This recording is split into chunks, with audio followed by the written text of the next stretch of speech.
मित्रों, कैसे हैं आप सब? आप सभी का बहुत बहुत स्वागत है मेरे यूट्यूब चैनल पर। तो आइए आज हम बात करते हैं। आपने सुना होगा, जो नारी उत्तम प्रकृति काकर शकत कुसंग, चंदन विष व्यापत नहीं लिपटे रहत भुजंग।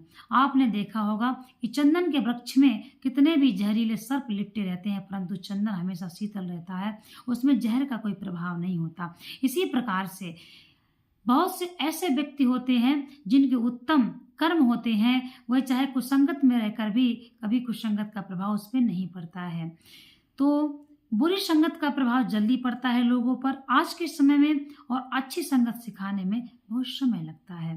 तो आपने अपने जीवन में कभी न कभी एक ऐसा मैटर अवश्य देखा होगा कि किसी घर में सभी व्यक्ति नशा करते होते हैं और निमित्त कलेश रहता है, परंतु उसी घर में कोई एक ऐसा बच्चा उनके घर में जन्म ले लेता है कि वह बच्चा वो अपने घर वालों से बहुत ही ज़्यादा डिफरेंट होता है। जैसे कि उस घर में सिर्फ तामसिक भोजन बनता हो, निमित्त उस घर में नशा किया जाता हो। जिस घर में सभी नशा करते हैं उस घर में निमित्त कलेश तो होते ही है, परंतु वह बच्चा उस घर में कैसे आ गया?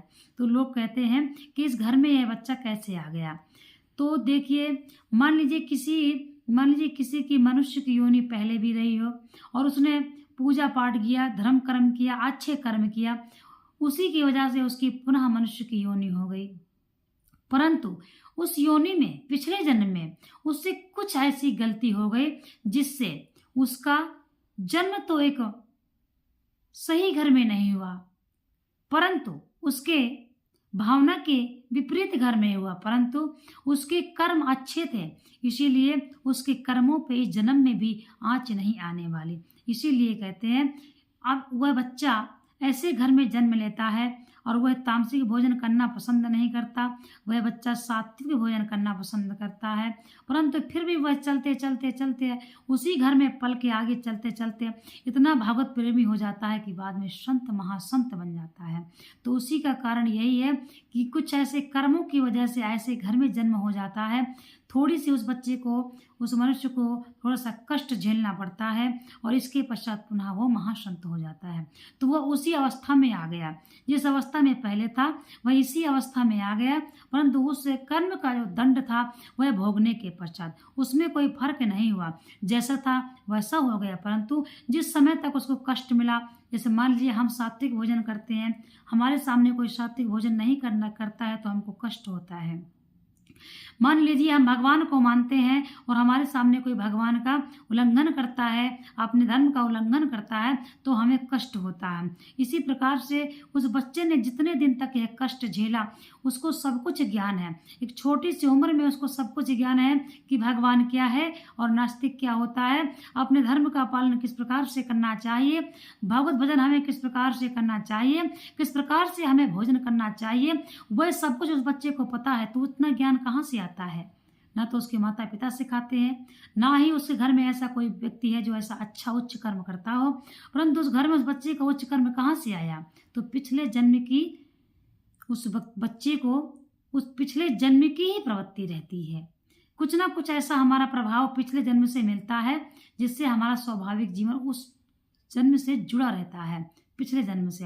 अब जब बच्चा समझने लगता है, बड़ा हो जाता है, तो वह बच्चा बड़ा होकर अपने घर में सबको समझाना प्रारंभ कर देता है कि ऐसे कलेश मत करिए, भगवान का भजन करिए, निमित्त भगवान श्री कृष्ण का भजन करिए। कृष्णाय वासुदेवाय हरे परमात्मने प्रणतः क्लेश नाशाय गोविंदाय नमो नमः। वह बच्चा स्वयं उस घर में यह चीज समझाना प्रारंभ कर देता है बड़ा हो करके, परंतु शायद ही उस बच्चे के कर्मों का प्रभाव उस घर में पड़े। जब बच्चा बड़ा हो गया और वह बच्चा अपने घर में किसी को घर में नहीं बदल पाया, तो वह खुद उस घर से घृणा करने लग जाता है और घर को त्याग करके वह महात्मा संत बन जाता है। तो वह जिस पिछले जन्म से ही जुड़ गया, समझो वह जहाँ था वहीं आ गया। तो इसीलिए कहा गया है कि जो नारे उत्तम प्रकृति काकर शकत कुसंग, चंदन विष व्यापत नहीं लिपटे रहत भुजंग। यदि हम उच्च कर्म करते हैं तो हमारे जो अच्छे मित्र हैं उनका ही प्रभाव हमारे ऊपर पड़ेगा और जो हमारे मित्र विपरीत हैं उनका कोई प्रभाव नहीं पड़ेगा। आजकल के छोटे छोटे बच्चे हैं, गलत संगत में पड़ जाते हैं, बाहर निकल जाते हैं, माता पिता को भनक नहीं लगती है और बुरी संगत में पड़ के बुरे आचरण सीख लेते हैं और अपनी जिंदगी बर्बाद करने लग जाते हैं। परंतु माता पिता को भनक नहीं लगती है कि हमारा बच्चा घर से बोल के गया कि मैं खेलने जा रहा हूँ, थोड़ी देर घूमने जा रहा हूँ, और बच्चा क्या करने जाता है। तो विशेषकर माँ बाप बच्चे का ध्यान रखते हैं, परंतु वह भरपूर कोशिश करते हैं कि हमारा बच्चा गलत आचरण ना करे। उसके दोस्तों से भी बच्चे के अपने जो मित्र हैं बुरी संगत वाले, उनसे भी उनके माता पिता झगड़ा करते हैं, लड़ाई करते हैं, परंतु वह बच्चा बुरी संगत में लिपटता जाता है। तो उसका कर्म यही है कि पिछले जन्म में भी वह व्यक्ति ऐसा कर्म किया होगा, उसका जो भी कर्म रहा हो उसी के प्रभाव से इस जन्म में भी वह उत्तम कर्म नहीं कर पा रहा है। तो अब बात यहाँ यह आती है कि हमको इस जन्म में उत्तम कर्म करना चाहिए। इस जन्म में जब हम उत्तम कर्म करेंगे तो इससे अच्छा और इससे बेहतर हमारा अगला जन्म है। अगला जन्म हम कैसा चाहते हैं? आप अगला जन्म कैसा चाहते हैं? यदि आप अगला जन्म अच्छा चाहते हैं तो आपका यही कर्तव्य है कि आप अच्छे कर्म करना प्रारंभ करने में कोई बुराई तो है नहीं। अच्छे कर्म यदि हम करेंगे तो हमारे लिए ही अच्छा है और आने वाली पीढ़ी के लिए भी अच्छा है और हमारे बच्चे जो हैं उनके लिए भी अच्छा है। यदि हम जब तक स्वयं अच्छे कर्म नहीं कर सकते हैं तो हम क्या सिखा सकते हैं कि दूसरों को किस प्रकार से अच्छा करना चाहिए? यदि हम स्वयं से अच्छा कर्म करते हैं तो हमारे बच्चे, हमारी आने वाली पीढ़ी वह अच्छा कर्म ही करेगी। इसीलिए जब हम पहले स्वयं से अच्छे आचरण करेंगे तभी हम किसी को अच्छे आचरण सिखा सकते हैं। तभी जब हम स्वयं को धर्म से चलना, जब हमें स्वयं से नहीं आता है तो हम क्या सिखाएंगे दूसरों को कि धर्म से कैसे चलना चाहिए।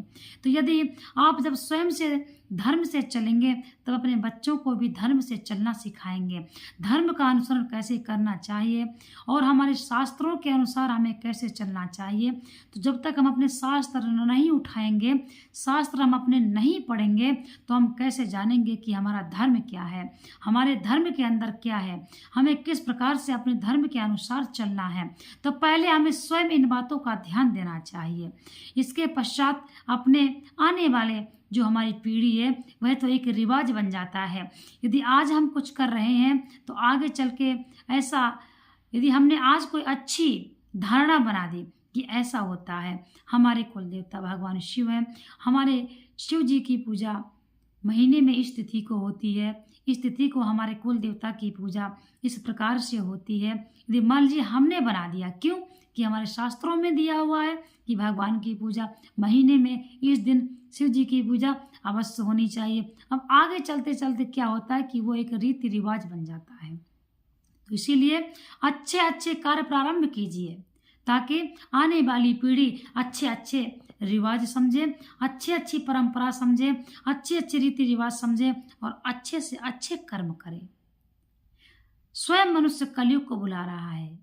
कलयुग ये सतयुग ही है समझिए, परंतु हमारे आचरण जब अच्छे होंगे तो हमारे लिए यही सतयुग है।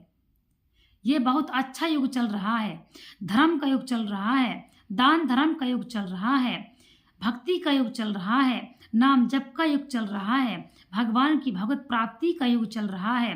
क्योंकि कलयुग में बहुत ही जल्दी भक्ति का फल प्राप्त हो जाता है। ऐसा कलयुग में ही होता है।